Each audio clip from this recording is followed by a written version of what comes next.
और नरवीर सिंह गुलाम प्रवृत्ति का आदमी नहीं है। हाँ, मैं गुलामी सहन नहीं करूंगा, कोई हो चाहे वो। भारतीय जनता पार्टी की ये सोचती कि सारे परिवार इकट्ठे हो जाएं आहिरवाल में तो उनकी बढ़त हो जाएगी और भारतीय जनता पार्टी की प्रदेश में भी फायदा होगा, सरकार बन जाएगी। और भाई राव इंद्रजीत सिंह इस शर्त पे आए होंगे कि भाई उनको मुझे पार्लियामेंट लड़ाई जाए कि नरवीर सिंह को मना लेंगे। नहीं, पहले से ही तलखी रही, हमारे पिताजी के टाइम पे ही राव वीरेंद्र सिंह की उनकी कभी बनी नहीं। कुछ आदमियों की ऐसी होती है कि वो मुख्यमंत्री से पहले दिन ही बिगाड़ लेते हैं, तो वो इलाके का भला नहीं कर पाते। वो जब तक आप मुख्यमंत्री से इक्वेशन ठीक नहीं रखेंगे, इलाके का भला नहीं होगा। आप अपनी चौधर चलाओ, लेकिन इलाके के विकास के लिए आप कब तक लड़ाई लड़ते रहोगे मुख्यमंत्रियों से? खुद बन नहीं सकते तो लड़ाई तो लड़ो कम से कम। हरियाणा तक से बातचीत में राव इंद्रजीत सिंह ने खुलासा किया कि 2014 में जब उन्होंने भारतीय जनता पार्टी ज्वाइन की तो उन्हें मुख्यमंत्री पद का एक भरोसा दिलाया गया था कि आपको मुख्यमंत्री बनाया जाएगा। क्या ऐसी कोई बात आपके सामने आई थी कभी? एक कहावत है सर, जिन्हें सिखाया हमने चलना वो चले आज मटक मटक कर। मैं जवाहर यादव की बात कर रहा हूँ। कभी आपसे राजनीति की ABCD सीखी थी और आज आपके प्रतिद्वंदी के तौर पर बादशाहपुर विधानसभा से वो ताल ठोकने में लगे हैं। आदमी की व्यक्तिगत वोट ना होगी तो अकेला पार्टी नहीं जीता सकती। भारतीय जनता पार्टी ने तो 90 टिकट दी हरियाणा में। तीसरा चुनाव लड़ने जा रहे हैं मुख्यमंत्री मनोहर लाल। क्या लगता है कि भारतीय जनता पार्टी मुख्यमंत्री मनोहर लाल के चेहरे पर हरियाणा से ये जो चुनावी समर है उसकी शुरुआत करने वाली है? तो मैंने कहा काम मैं करता हूँ, तुम वोट देते नहीं। भाई बिरादरी तो परमात्मा दी जन्म, तो मैं तो ले नहीं सकता। कोई छींटे मार दो गंगा जल के मैं जाट बन जाऊं। अरे काम के आधार वोट तो जात के आधार पर वोट क्यों देते हो? 2024 की बिसात बीत चुकी है और कयास ये लगाए जा रहे हैं कि 2024 के लोकसभा चुनावों के साथ हरियाणा के विधानसभा चुनाव को भी कराया जा सकता है। इस मुद्दे पर हमारे साथ बातचीत करने के लिए भाजपा के वरिष्ठ नेता और पूर्व मंत्री राव नरवीर हैं। सर, स्वागत है हरियाणा तक के इस मंच पर आपका। शुक्रिया सर। क्या कहेंगे सर, 2024 जैसे जैसे नजदीक आता जा रहा है वैसे वैसे राजनीतिक सरगर्मियां तेज हो रही हैं और पिछली बार हालांकि जरूर आपने राजनीति से पैर को पीछे खींचा, लेकिन अब आपने जो अपना चुनावी प्रचार है वो तेज कर दिया है। क्या कहेंगे इस मुद्दे को लेकर सर आप? नहीं, 2024 में चुनाव लोकसभा और विधानसभा के दोनों समय अनुसार भी होंगे तो 2024 में है जी। और सभी राजनीतिक पार्टियां चुनाव को दृष्टिगत कोशिश करती है कि सब लोग जागृत रहें और उनके कैंडिडेट भी, उनके वर्कर भी। तो इसलिए 2024 का चुनाव हो सकता है साथ हो। मुझे उम्मीद कम लगती है कि साथ होगा, लेकिन यदि चुनाव साथ होते हैं तो भी बाद में होते हैं तो 5 महीने का अंतर है, ज़्यादा अंतर नहीं से लोगों को तैयार रहना चाहिए। और जहाँ तक पिछले चुनाव की बात है कि पिछले चुनाव में एंड टाइम पर मुझे चुनाव में टिकट नहीं दिया, इसलिए मैं चुनाव नहीं लड़ पाया। अब के मुझे उम्मीद है कि राजनीतिक कारण से पिछली बार नहीं दे पाए, अब के पार्टी टिकट देगी और लोगों की आवाज के ऊपर चुनाव लड़ा जाएगा। लोग चाहते हैं कि नरवीर सिंह MLA बादशाहपुर से बने, मैं चुनाव लड़ूंगा। राजनीतिक कैरियर आपका काफी लंबा रहा है सर, लेकिन फिर भी अगर राजनीति की शुरुआत की बात करें तो राव नरवीर ने राजनीतिक शुरुआत कैसे की थी और कितने चुनाव आप लड़ चुके हैं? इस चुनावी रण क्षेत्र के अंदर कितनी बार आपको विजय प्राप्त हुई और कितनी बार आपको पराजय का स्वाद चखना पड़ा? मैं 7 चुनाव लड़ा हूँ, 4 में हार हुई, 3 में जीत हुई। और मेरा सौभाग्य रहा कि मैं 3 ओवर मंत्री बना हूँ MLA बनने के बाद। और हरियाणा में ये मनोहर लाल जी 10वें मुख्यमंत्री हैं। मेरे को 6 मुख्यमंत्री के साथ काम करने का अवसर मिला, तो अच्छा समय रहा है। और 1987 में मेरी राजनीतिक शुरुआत हुई जब मैं 26 साल का था। तो रेवाड़ी जिले में जटसाना, उस टाइम रेवाड़ी जिला नहीं था, नारनौल महेंद्रगढ़ जिला था, नारनौल हेडक्वार्टर था, उसका एक जटसाना हल्का होता था, वहाँ से चुनाव लड़ा और वहाँ से जीता था। केंद्रीय मंत्री राव इंद्रजीत सिंह को हराया आपने? हाँ, उस समय कांग्रेस के प्रत्याशी राव इंद्रजीत सिंह थे। कैसा चुनावी वो मंजर था जब राव इंद्रजीत को आपने पटक नहीं दिया? हालांकि आज वो काफी दिग्गज नेता के तौर पर जाने जाते हैं, दक्षिण हरियाणा में खास तरह की पहचान रखते हैं राव इंद्रजीत सिंह। हाँ, नहीं, उनका राजनीतिक परिवार है और पहले से स्थापित है और बड़ा परिवार है और हमारे अहिरवाल में उनकी खूब इज्जत है। लेकिन वो हालात थे कि मुझे वहाँ लड़ना पड़ा और जनता ने मुझे वहाँ से जिताया। आपने कहा कि 6 मुख्यमंत्रियों के साथ आपको काम करने का मौका मिला, तो इन तमाम 6 मुख्यमंत्रियों में किसको आप सर्वश्रेष्ठ मुख्यमंत्री की श्रेणी में रखना चाहेंगे?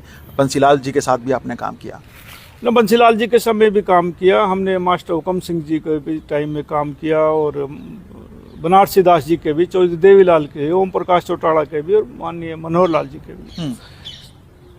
2 आदमियों का टाइम लंबा थोड़ा सा, माननीय बंसीलाल जी का और मनोहर लाल जी का।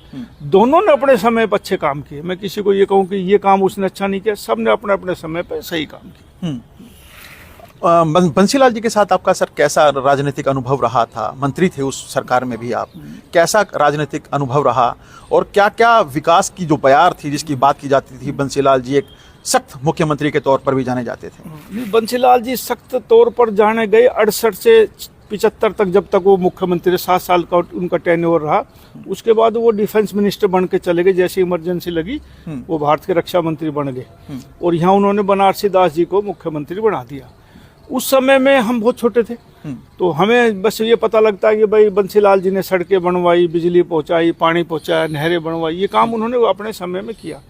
उसके बाद 96 से 99 तक बंसीलाल जी रहे चीफ मिनिस्टर, तकरीबन 3-3.25 साल के आसपास उनका टेन्योर रहा। उस समय में इतना विकास नहीं कर पाए। एक तो शराबबंदी का जो काम था, जो उन्होंने पहली कलम से सरकार बनते 96 में किया, उससे रेवेन्यू को बहुत नुकसान हुआ और मेरा अपनी ये सोच है कि उस रेवेन्यू के नुकसान से कोई विकास के काम ज्यादा वो कर नहीं पाए। देवीलाल जी का नाम लिया जाता है आज एक कुशल राजनीतिक के तौर पर, आपने भी उनके साथ भी काम किया, तो उनका कार्यकाल कैसे था? क्या कुछ ऐसे मेन मुद्दे थे जो देवीलाल सरकार के अंदर आपने शॉर्ट आउट कराए सर? देवीलाल जी के समय में देवीलाल जी एक जनता के आदमी थे। वो गांव में जाकर बैठ जाते थे, आम लोगों की समस्या सुना करते, लोग आम आदमी उनको पसंद किया करते और वो गांव की सी बात किया करते लोगों की।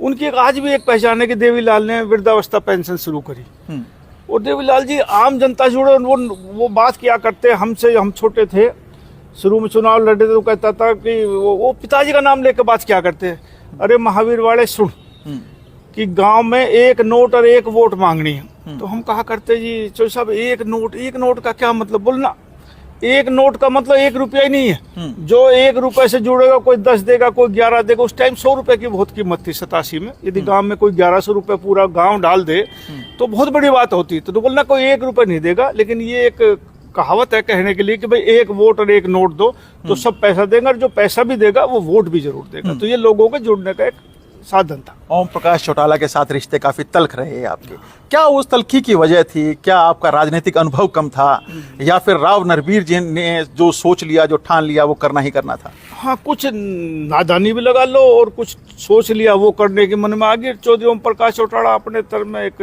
अक्कड़ सा आदमी है और कई बार हो जाती है, हमसे भी गलतियां हुई, कुछ उनसे भी गलतियां हुई होंगी। किस तरह की गलती राव नरवीर से हुई, किस तरह की गलती सत्ता पक्ष की तरफ से हुई? ओम प्रकाश चौटाला क्योंकि उस टाइम अपने रुआब में थे, पूरा देवीलाल परिवार रुआब में था, तो राव नरवीर से क्या कुछ ऐसी मिस्टेक हुई या फिर ओम प्रकाश चौटाला को किस तरफ ध्यान देना चाहिए था हरियाणा के विकास की, अगर मैं बात करूं तो? नहीं, वो कुछ यहाँ राजनीतिक कारण बने। चौधरी देवीलाल जी ने, हमने 87 का चुनाव लड़ा और 89 में चौधरी देवीलाल जी ने राव वीरेंद्र सिंह को एमपी की टिकट दे दी और उनके बेटे अजीत सिंह को यहाँ से टिकट दे दिया, रेवाड़ी से लोकदल का। जबकि राव इंद्रपाल वहां लड़ रहे थे, रघु यादव ने इस्तीफा देने के कारण वो सीट खाली हुई थी। तो हमने कहा चौधरी देवीलाल से हरियाणा भवन में कि जी दोनों टिकट एक परिवार को मत दो। आपने राव वीरेंद्र सिंह की हाँ भर ली, तो अब राव वीरेंद्र सिंह को लोकसभा में उतार दो, यहाँ राव इंद्रपाल को टिकट दे दो। तो उन्होंने कहा ना मैंने हाँ भर लिए। तो बस वहां से थोड़ी थोड़ी बिगाड़ शुरू हुआ कि नहीं अच्छी बात नहीं, दोनों एक परिवार का टिकट दे रहे, जो जिसको हम हरा के आए परिवार को, उस परिवार को आप टिकट दे रहे हो, ठीक नहीं। 2014 से पहले की बात करना चाहता हूं राव साहब। 2014 से पहले से भारतीय जनता पार्टी ने राव नरवीर को लोकसभा की टिकट के लिए तैयार किया था। आपने पूरे लोकसभा क्षेत्र का मुआयना भी किया, जगह जगह गए, आपको काफी समर्थन और प्यार भी मिला, लेकिन फिर ये लोकसभा सीट राव इंद्रजीत सिंह को दे दी गई थी। क्या कारण समझते हैं कि भारतीय जनता पार्टी ने जो आपके ऊपर विश्वास जताई थी, आस्था जताई थी, वो फिर उससे पीछे हटी और आपको फिर विधायक का चुनाव यहाँ से लड़े, बादशाहपुर विधानसभा से मंत्री बने? नहीं, भारतीय जनता पार्टी की ये सोचती कि सारे परिवार इकट्ठे हो जाएं अहिरवाल में तो उनकी बढ़त हो जाएगी और भारतीय जनता पार्टी की प्रदेश में भी फायदा होगा, सरकार बन जाएगी। और भाई राव इंद्रजीत सिंह इस शर्त पे आए होंगे कि भाई उनको मुझे पार्लियामेंट लड़ाई जाए कि नरवीर सिंह को मना लेंगे। तो यही सोच के उन्होंने नरवीर सिंह को उस टाइम जब जिस दिन टिकट कटी उस दिन फिर मेरे पास सेंट्रल मंत्री जी आए, उन्होंने कहा कि नहीं, हम आप जहाँ का वहाँ टिकट विधानसभा की दे देंगे, आप मान जाओ। तो हमने कहा ठीक है साहब, कोई बात, जो पार्टी का फैसला वो पार्टी का फैसला मानेंगे। और उन्होंने फिर विधायक की टिकट दी, मैं विधायक बना और मंत्री बनाया। राव इंद्रजीत के परिवार के साथ क्या जाटूस आने से जब आपने चुनावी उनको हार का स्वाद चखाया था, क्या तभी से तल्खी थी या फिर कुछ बातचीत कुछ और थी? इन दोनों परिवारों में क्यों नहीं परस्पर एक संवाद बन पाया, परस्पर वो जो प्यार और सौहार्द होता है वो क्यों नहीं बन पाया? क्या समझते हैं आप? नहीं, पहले से ही तलखी रही। हमारे पिताजी के टाइम पे ही राव वीरेंद्र सिंह की उनकी कभी बनी नहीं। हाँ, वो विशाल हरियाणा के अपनी उनकी पार्टी हुआ करती, हमारे पिताजी कांग्रेस में हुआ करते, और बस तभी से तलखी चलती आ रही है, तो वो आज तक बरकरार है। लेकिन अब भारतीय जनता पार्टी में आने के बाद आप दोनों नेताओं ने, दोनों कद्दावर नेताओं ने राजनीतिक मंचों को साझा किया, एक दूसरे के सामने बयान भी दिए, दक्षिण हरियाणा के मुद्दों की बात की। हाँ, नहीं, वो बिल्कुल पार्टी के प्लेटफॉर्म पे एक होते हैं, लेकिन राजनीतिक मतभेद तो होते, मैं मानता हूँ राजनीतिक मतभेद हैं, और नरवीर सिंह गुलाम प्रवृत्ति का आदमी नहीं है। हाँ, मैं गुलामी सहन नहीं करूंगा, कोई हो चाहे वो, और अपने मन की बात मैं कह सकता हूँ। लेकिन जहाँ तक राजनीतिक बात है, मैं एक भारतीय जनता जनता पार्टी की नीति रीतियों को जनता में पहुँचाने पे, चाहे एक मंच हो चाहे अलग अलग मंच हो, और हमने उसमें पहुँचाने को अपनी तरफ से कोई कसर नहीं छोड़ी। अच्छा, 2014 से 2019 तक के टेन्योर की बात करता हूँ राव साहब, आपने काफी विकास कार्य खासतौर पर इस इलाके में कराए जिसकी की सर्वाधिक जरूरत थी। हालांकि पूरे हरियाणा के आप मिनिस्टर थे, हर जगह आपने काम कराने की कोशिश की थी। सबसे अहम क्या कुछ विकास कार्य था जो कि आपने इस इलाके के लिए कराया? मैं पिछड़े हुए मेवात की बात करूं, गुड़गांव की बात करूं, रेवाड़ी की बात करूं, या फिर इस दक्षिण हरियाणा की बात करूं, उस दक्षिण हरियाणा की बात करना चाहता हूं जिस दक्षिण हरियाणा के लिए राव इंद्रजीत सिंह बोलते थे कि मुख्यमंत्री भूपेंद्र सिंह हुड्डा ने पक्षपात किया, मुख्यमंत्री मनोहर लाल खट्टर ने दक्षिण हरियाणा के साथ पक्षपात किया। तो ऐसा क्या कुछ था 2014 से 2019 के बीच जो राव नरवीर ने अपने प्रायोरिटी के ऊपर रखा था उस मुद्दे को, और यहाँ पे कराया? देखो, कोई भी कितना ही बड़ा मिनिस्टर बन जाए, स्टेट में चीफ मिनिस्टर की चलती है, और जब आपकी चीफ मिनिस्टर से इक्वेशन ठीक होगी तो विकास के काम होते हैं, वरना नहीं हो पाएंगे। मैं हर जगह स्टेज पे भी कहता हूँ कि चाहे कितना ही बड़ा मिनिस्टर हो, यदि कैबिनेट मिनिस्टर भी है, और जो मैं रहा हूँ, तो मिनिस्टर की पावर इतनी है कि वो अपने महकमे में 1 महीना 3 और 4th क्लास की बदली कर सकता है, बाकी सारा काम मुख्यमंत्री करता है 11 महीने तक जी। तो मिनिस्टर की कोई बात, यदि आपके चीफ मिनिस्टर से इक्वेशन ठीक नहीं है तो आप विकास के काम नहीं कर सकते। 2014 से 19 तक मनोहर लाल जी ने मेरे ऊपर विश्वास किया, और इलाके के विकास के लिए कभी मैंने कोई काम कहा, उन्होंने ऐसा कोई एक, मैं नहीं कह सकता कि उन्होंने इनकार किया, वो फाइल ना निकाली, सारे विकास के काम किए, इसीलिए गुड़गांव का विकास हो पाया। और मेरा ये मानना भी है कि विश्वास जमाने में बहुत समय लगता है, तोड़ने में सेकंडों लगती है। कुछ आदमियों की ऐसी होती है कि वो मुख्यमंत्री से पहले दिन ही बिगाड़ लेते हैं, तो वो इलाके का भला नहीं कर पाते। वो जब तक आप मुख्यमंत्री से इक्वेशन ठीक नहीं रखेंगे, इलाके का भला नहीं होगा। आप अपनी चौधर चलाओ, लेकिन इलाके के विकास के लिए आप कब तक लड़ाई लड़ते रहोगे मुख्यमंत्रियों से? खुद बन नहीं सकते तो लड़ाई तो लड़ो, कम से कम मुख्यमंत्री के साथ रहो, इलाके का विकास करो। अच्छा, आपने हालांकि पहले भारतीय जनता पार्टी को ज्वाइन किया था, राव इंद्रजीत सिंह ने बाद में किया था। हरियाणा तक से बातचीत में राव इंद्रजीत सिंह ने खुलासा किया कि 2014 में जब उन्होंने भारतीय जनता पार्टी ज्वाइन की तो उन्हें मुख्यमंत्री पद का एक भरोसा दिलाया गया था कि आपको मुख्यमंत्री बनाया जाएगा। क्या ऐसी कोई बात आपके सामने आई थी कभी कि राव इंद्रजीत सिंह भारतीय जनता पार्टी के साथ जुड़ेंगे, और उनको राजनाथ सिंह के द्वारा यह आश्वासन दिया गया था जब वो गृह मंत्री, जब वो जिला प्रदेश अध्यक्ष थे, तो उनको यह आश्वासन दिया गया था? सर नहीं, राजनाथ सिंह जी जब प्रदेश अध्यक्ष थे तभी राव इंद्रजीत सिंह की एंट्री हुई थी। मेरे ऐसे ज्ञान में नहीं, ना पब्लिकल तौर पे ऐसा था कि राव इंद्रजीत चीफ मिनिस्टर बनेंगे। राष्ट्रीय अध्यक्ष राजनाथ जी थे, लेकिन हाँ जी, ये उनको टिकट जरूर दिया गया एमपी का। आज तक मंच पे हमने ये नहीं सुना कि राजनाथ जी ने कहा हो। अंदर खाने कोई बात हुई तो उसका मेरे पास। अच्छा, जाट भी मुख्यमंत्री रह लिए, ब्राह्मण भी मुख्यमंत्री रह लिए, दक्षिण हरियाणा को कब मुख्यमंत्री के पद से नवाजा जाएगा? क्या आपके दिल में टीस होती है कि हमारे इलाके का भी मुख्यमंत्री होना चाहिए? नहीं, हमारा सबसे पहला मुख्यमंत्री तो हमारा अहिरवाल का ही था, और राव वीरेंद्र सिंह अहिरवाल से ही थे, तो और सबसे पहला हरियाणा बना तो 67 में वही मुख्यमंत्री बने। लेकिन टीस जरूर रहती है कि अहिरवाल का भी होना चाहिए। लेकिन मनोहर लाल जी ने सब जगह का विकास किया, ऐसी बात नहीं कि हम ये कहें कि उन्होंने, वो करनाल के एमएलए हैं, रोहतक के रहने वाले हैं, उन्होंने विकास गुड़गांव में भी उतना ही किया है। लेकिन ये मैं ये देखता हूँ इस साल, इस 2014 से 19 के बीच में हमारे लोग ये कहते हैं कि यहाँ विकास नहीं हुआ। हमें ये मानता हूँ कि अब के कुछ कमियां रही कि उतना विकास जो 2019 से 2024 तक उतना विकास नहीं हो पाया जो पहले मनोहर लाल जी ने किया। बादशाहपुर विधानसभा सीट काफी हॉट सीट के तौर पर जाने जाती है, और सबसे बड़ा मुझे लगता है कि विधानसभा क्षेत्र भी है, सबसे बड़ा विधानसभा क्षेत्र है, सबसे ज्यादा वोटर्स हैं यहाँ पे। पिछली बार यहाँ से आपको टिकट नहीं दिया गया, जबकि सर्वाधिक लोकप्रिय मिनिस्टर्स में से आपका नाम भी सामने आता था। क्या लगता है कि आपको इस टेन्योर के अंदर आपने सोचा होगा कि क्यों टिकट काटा गया? क्या कुछ कमी रह गई थी? कई बार राजनीतिक कारण होते हैं, उसका अब मैं टीवी के सामने कहूँ उसके ना अच्छा नहीं लगता, लेकिन राजनीतिक कारणों से मेरी टिकट काटी गई। कुछ लोगों दबी जबान में कह रहे थे, कुछ लोगों ने आपका टिकट कटाने का काम किया, क्या कुछ ऐसा भी वजह रही? बिल्कुल, बिना कटवाए तो टिकट कैसे कटता। बहुत से लोग तो इसमें शामिल, तो उनकी चलिए उन्होंने कटवा दिया। तो अब राव नरबीर ने दोबारा से हुंकार भरी है, अब दोबारा से चुनावी इस बयार में चुनावी प्रचार शुरू किया है। जनता का कैसा सपोर्ट मिल रहा है सर? जनता का अच्छा सपोर्ट मिल रहा है। जनता का सपोर्ट 19 में भी अच्छा था, और वो पार्टी ने देख लिया कि 2019 में यहाँ सारी सीटें जीतती, हमारी बादशाहपुर सीट हार गई। तो सर्वे होगा तो नरबीर सिंह का 1 नंबर पाएगा। मेरे आसपास भी कोई आपको दिखाई नहीं देगा। तो पार्टी मुझे चुनाव थी, मेरी कोई व्यक्तिगत दुश्मनी तो पार्टी से है नहीं। कई बार राजनीतिक कारण बन जाते हैं, बना दिया। और मेरा ऐसा कोई चुनाव भी नहीं रहा 2019 को छोड़ के कि मैं ना लड़ा हूँ। हाँ, तो अब के पार्टी मुझे चुनाव लड़ाएगी। एक कहावत है सर, जिन्हें सिखाया हमने चलना, वो चले आज मटक मटक कर। मैं जवाहर यादव की बात कर रहा हूँ। कभी आपसे राजनीति की ABCD सीखी थी, और आज आपके प्रतिद्वंदी के तौर पर बादशाहपुर विधानसभा से वो ताल ठोकने में लगे हैं। क्या समझते हैं सर इसको लेकर आप? हर आदमी का अधिकार है राजनीति में आगे बढ़ने का, चुनाव लड़ने का। उस भाई की भी इच्छा, वो भी लड़ लेगा। मैं ये नहीं सोचता कि भाई वो लड़ेगा। दुनिया में सब किसी न किसी का विकल्प कोई न कोई तो आता है। कोई और भी कोशिश करते हैं। जवाहर यादव की आप जिक्र करें तो ऐसे तो कई कैंडिडेट हैं यहाँ, हाँ, जो हमारे साथ रहे और आप चुनाव लड़ना चाहते हैं। तो सबकी व्यक्तिगत इच्छा होती है, और इच्छा पूर्ति परमात्मा करता है।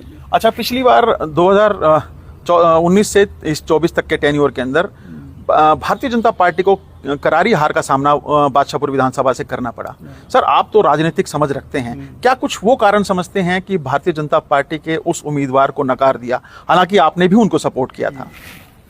जब आदमी के व्यक्तिगत वोट ना होगी तो अकेला पार्टी नहीं जीता सकती। भारतीय जनता पार्टी ने तो 90 टिकट दी हरियाणा, जीत तो 40 ही पाए। तो कहीं ना कहीं उन कैंडिडेटों की कमी रही। जहां कैंडिडेट की व्यक्तिगत तौर पर वोट नहीं थी, वहां पार्टी हार गई। व्यक्तिगत वोट भी चाहिए और पार्टी की सपोर्ट भी चाहिए। जब जाकर कैंडिडेट तैयार होता है, कैंडिडेट जीतता है। अपनी अकेले की वोट से नहीं जीत पाता, और अकेले पार्टी के सपोर्ट से भी कोई ऐसे हल्के होंगे जहाँ जीत पाएगा, वरना तो व्यक्तिगत वोट भी चाहिए। और जो व्यक्ति था उसकी अपनी वोट नहीं थी, जो कुछ था पार्टी की वोट थी, उससे इतनी ले पाया। बादशाहपुर के विधायक राकेश दौलताबाद की बात करना चाहूंगा सर।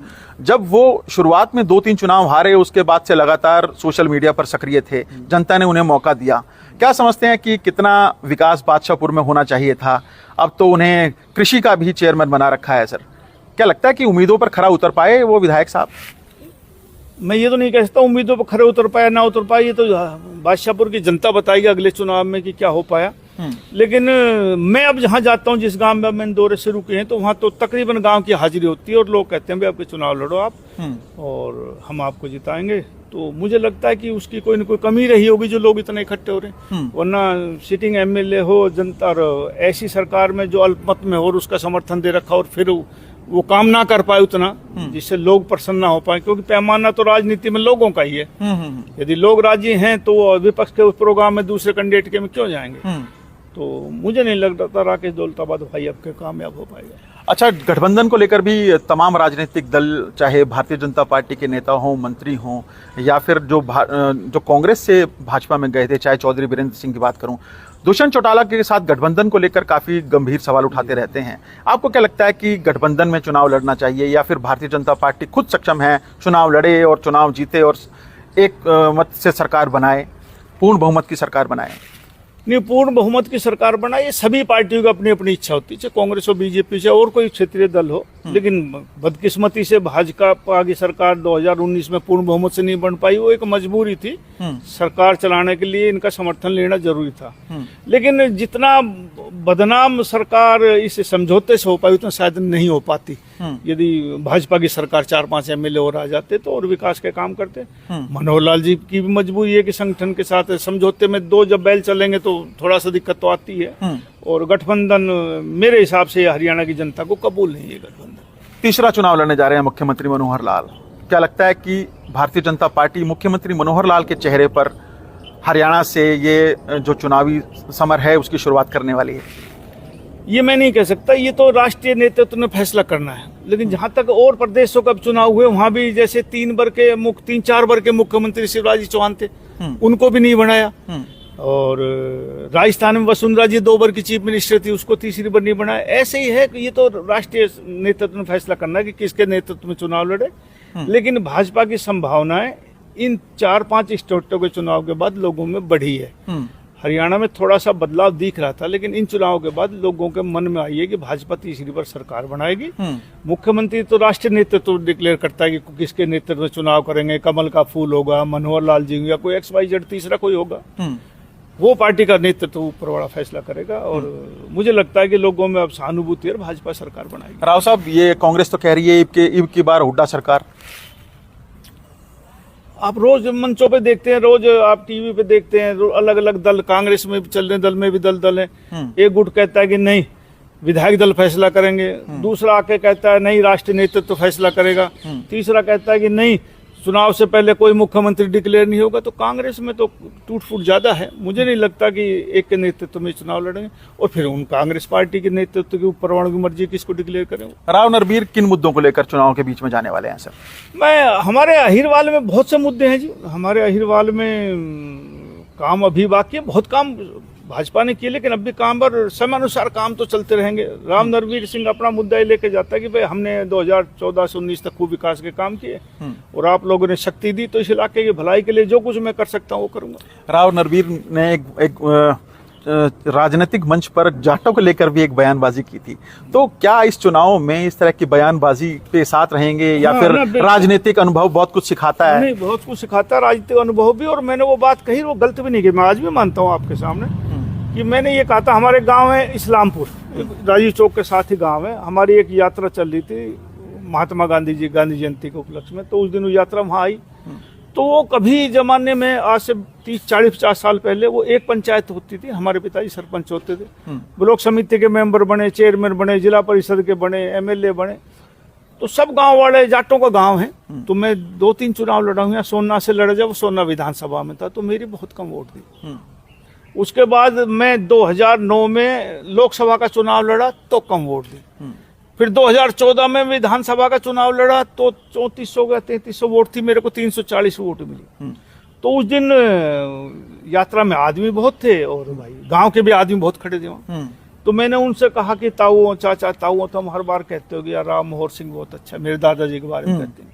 वो कहते हैं कि राव महावीर बहुत अच्छा था। तो मैंने कहा मैं ही निकम्मा हूँ क्या? यार मैं जब सरकार में 1996 में यहाँ से MLA बना, मैंने हाई स्कूल बनाया।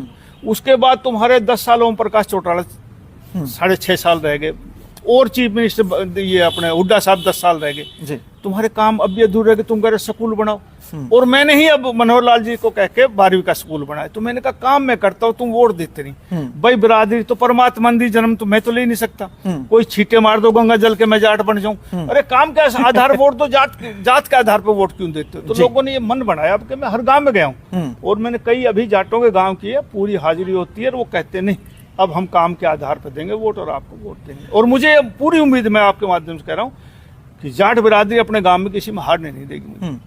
एक आखिरी सवाल ये कि राव नरबीर भारतीय जनता पार्टी के टिकट पर चुनाव लड़ेंगे या फिर अगर टिकट नहीं मिला तो निर्दलीय प्रत्याशी के तौर पर भी हुंकार भर सकते हैं? ना, मुझे पार्टी टिकट देगी, ऐसा मेरे से कोई व्यक्तिगत दुश्मन तो पार्टी के है नहीं। हाँ। यदि पार्टी सर्वे के आधार पर टिकट देगी तो मुझे नहीं लगता मेरे आसपास भी कोई खड़ा नजर आएगा नरबीर सिंह को पार्टी टिकट देगी। नहीं, पिछली बार भी आप कह रहे हैं कि साजिश रची गई, राव नरबीर की टिकट को कटाया गया। तो हर बार ऐसा नहीं होता ना, अब के नहीं ऐसा करेंगे, पार्टी टिकट देगी। नहीं, निर्दलीय के तौर पर भी तो चुनाव ना, मैं निर्दलीय तौर पर चुनाव नहीं लड़ूंगा।